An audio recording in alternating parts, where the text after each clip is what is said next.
এই লোকেরা তো দেখে অবাক যে এটা কিসের চপ। কেউ ভাবতে পারছে না এটা যে সয়াবিনের চপ। তো হঠাৎ বৃষ্টি, বাড়ি থেকে বেরোনোরও কোনো উপায় নেই, তাই ভাবলাম বাড়িতে একটু সয়াবিনের চপ বানিয়ে ফেলি। তাই সয়াবিনটাকে গরম পানিতে ভিজিয়ে রেখেছিলাম এবং মিক্সিং জারের সাহায্যে এরকমভাবে গ্রেট করে নিলাম। এর মধ্যে অল্প একটু আলু চালের আটা যোগ করে দিলাম, দিয়ে কিছুটা জিরে অ্যাড করলাম, নুন অ্যাড করে ভালো করে এটাকে আমি মাখিয়ে নেব। তারপর একটা কড়ার মধ্যে আমি অল্প একটু পাঁচফোড়ন অ্যাড করব, করে এই যে এখানে এবার আমি কিছুটা বাদাম অ্যাড করে দেবো, দিয়ে ভালো করে ভেজে নেব। নাড়াচাড়া করে ভেজে নিয়ে আদা রসুন অ্যাড করে দেবো। আদা রসুনটা দিয়ে ভালো করে ভেজে নিতে হবে, আদা রসুনের গন্ধটা যাতে চলে যায়।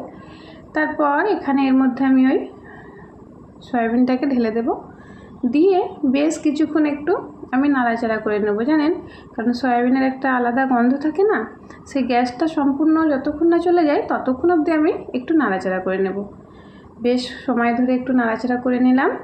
তারপরে এর মধ্যে কিছু আমি মশলা অ্যাড করব, একটু পাঁচফোড়ন গুঁড়ো, মানে জিরে, ধনে, মৌরি, তারপর এলাচ সব কিছু দিয়ে একটা গুঁড়ো করেছিলাম, ওই গুঁড়োটা অ্যাড করব।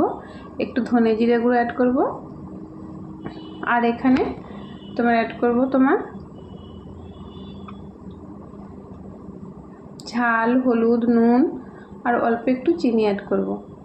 করে ভালো করে এটাকে সময় দিয়ে এই যে নাড়াচাড়া করে করে এরকমভাবে নেড়ে চেড়ে নিচ্ছি। এবার মশলার গন্ধটা যাতে চলে যায় সেই দিকে খেয়াল রেখে একটু নাড়াচাড়া করে নেব।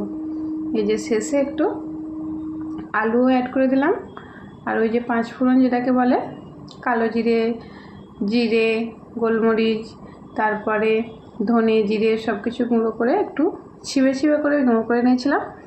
একদম মিহিন করে গুঁড়ো করি না, যেহেতু এটা চপ বানাবো তো তাই। এবার আলু সিদ্ধটাও এর মধ্যে অ্যাড করে দিলাম, দিয়ে মশলাটা অ্যাড করে ভালো করে আর একটু নাড়াচাড়া করে ভেজে নেব। এই যে দেখতেই পাচ্ছেন আমার ভাজা হয়ে গিয়েছে। এবার হাতে তেল মাখিয়ে নেব এভাবে ঘষে ঘষে নিয়ে, এটা একটু ঠান্ডা হওয়া অবধি ওয়েট করব। ঠান্ডা হয়ে আসা অবধি ওয়েট করব। এই যেটাতে রাখবো ওটার মধ্যে একটু বেসন ছড়িয়ে দিলাম, তারপর হাতের সাহায্যে আমি চপের মতো করে শেপ দিয়ে নেব।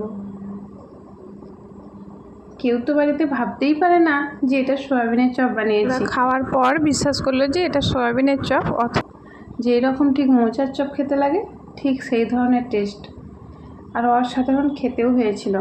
তারপর এই যে এই গোল গোল করে একটু শেপ দিয়ে নেব, একদম চপের মতো, যেরকমভাবে আলুর চপের শেপ দেওয়া হয় এই মতো করে একটু শেপ দিয়ে নেব। এর মধ্যে কাঁচা লঙ্কাও অ্যাড করেছিলাম, আর ধনে পাতা থাকলে সেটাও আপনারা অ্যাড করতে পারেন, আরও টেস্টটা বেশি হয়। এই যে সবগুলো আমি এইরকম প্রসেসে শেপ দিয়ে নিলাম। এবার এই জায়গাতেই আমি কিছুটা বেসন গুলে নেব। পরিমাণ মতো এখানে বেসন নিয়ে নিলাম, নিয়ে এখানে একটু নুন, একটু খাবার সোডা, একটু ঝাল গুঁড়ো অ্যাড করে ভালো করে এটাকে একটু গাঢ় মতো ব্যাটার বানিয়ে নেব। নিয়ে ব্যাটারটাকে আমি 10 মিনিটের জন্য রেস্টে রেখে দেবো। আপনারা চাইলে আধ ঘন্টাও রেস্টে রাখতে পারেন। যতক্ষণ বেশি রেস্টে রাখা যায়, বেসনটা ভিজিয়ে রাখা যায়, তত ব্যাটারটা ভালো হয় আর চপটা খুব সুন্দরভাবে ফুলে যায়। তো এই যে দেখতেই পাচ্ছেন আমি এইভাবে মাখিয়ে নিচ্ছি, এটাকে চাপা দিয়ে রেখে দেবো। তারপর 10 মিনিট পর আমি কড়া বসিয়ে দিলাম একটা, তেলটা ফুটে আসা অবধি ওয়েট করছি।